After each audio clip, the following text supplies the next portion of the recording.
আগরতলা শহরের কথা তো বলেই লাভ নেই। কি ছিল জল নিকাশি ব্যবস্থা!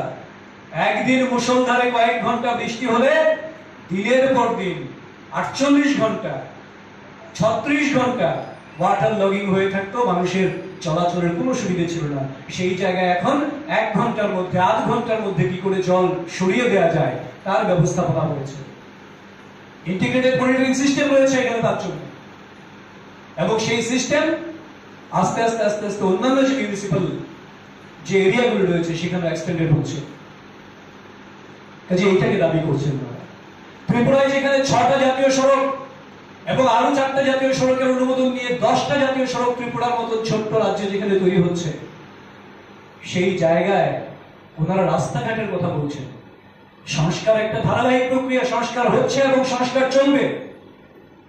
পানীয় জলের কথা বলছেন, জল সরবরাহ করতে হবে। 5.5 লক্ষ নলসে জলের কানেকশন দেওয়া হয়েছে, যার মধ্যে ফাংশনাল করা হয়েছে ম্যাক্সিমাম। যেখানে যেখানে ফাংশনাল করা হয়নি, দ্রুততার সঙ্গে জল জীবন মিশনের মাধ্যমে প্রত্যেকটা নলসে জল যাতে ফাংশনাল হয়, কাজ করে, প্রত্যেকে যাতে বাড়ি ঘরে নলের মাধ্যমে জল পান, তার ব্যবস্থা করার জন্য মিশন মোডে কাজ করছে জল জীবন মিশন। এবং সেটা আপনাদেরকে বলাই হয়েছিল যে টার্গেট নিয়ে কাজ করছে 2024-এর মধ্যেই এই 5.5 লক্ষ বাড়িতে নলের মাধ্যমে জল যে কোনো মূল্যে যাতে পৌঁছে যায়। সেই উদ্যোগ যখন নিয়ে আন্তরিকতার সঙ্গে, দ্রুততার সঙ্গে কাজ করছেন, তখন বলছেন জল। ম্যালেরিয়া নিয়ে গল্প বলছেন, যেখানে স্বাস্থ্য পরিষেবাকে ঢেলে সাজানোর জন্য রাজ্য সরকার সতত প্রয়াসী রয়েছেন। ডেন্টাল কলেজ থেকে শুরু করে, গ্রামীণ হসপিটাল থেকে শুরু করে, sub divisional hospital, district hospital, যে সমস্ত পরিষেবাগুলো আগে কখনো পাওয়া যায়নি, স্পেশালিস্ট ডাক্তার, নতুন নতুন মেডিকেল সায়েন্সের বিভিন্ন রকম ডিপার্টমেন্টগুলি খোলা। এখানে ক্রিটিক্যাল অপারেশনস, ক্যান্সার থেকে শুরু করে, ট্রান্সপ্লান্টেশন থেকে শুরু করে, বিভিন্ন রকম অর্গান ট্রান্সপ্লান্টেশন থেকে শুরু করে ক্রিটিক্যাল অপারেশনস, সমস্ত কিছু যখন আয়োজন করছেন এখানে, তখন ম্যালেরিয়া মৃত্যুর গল্প বলেছেন না। এবং এই সমস্ত নিয়ে রাজ্যব্যাপী বিভ্রান্তি করার একটা চেষ্টা ওনারা নিয়েছেন গত কয়েকদিন ধরে। আমরা ভারতীয় জনতা পার্টি ত্রিপুরা প্রদেশ মানুষকে আহ্বান করব যে এই সমস্ত বিভ্রান্তিতে পা না দিতে।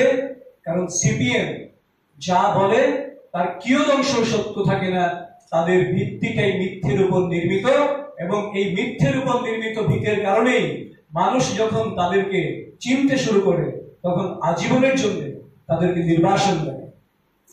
তার প্রতিবাদে এই মিথ্যার বেসাতি মানুষকে বিভ্রান্ত করা, রাজ্যের গরিমাকে ক্ষুণ্ণ করা এবং নেতিবাচক দৃষ্টিভঙ্গি থেকে রাজ্যের উন্নয়নকে কোথাও না কোথাও তার গতিকে স্লথ করার জন্য যে প্রয়াস নিয়েছে, তার বিরুদ্ধে ভারতীয় জনতা পার্টি ত্রিপুরা প্রদেশ আগামী 18ই মে বিকেল 4টায় গোটা রাজ্য জুড়ে এর প্রতিবাদ এবং ধিক্কার মিছিল সংগঠিত করবে।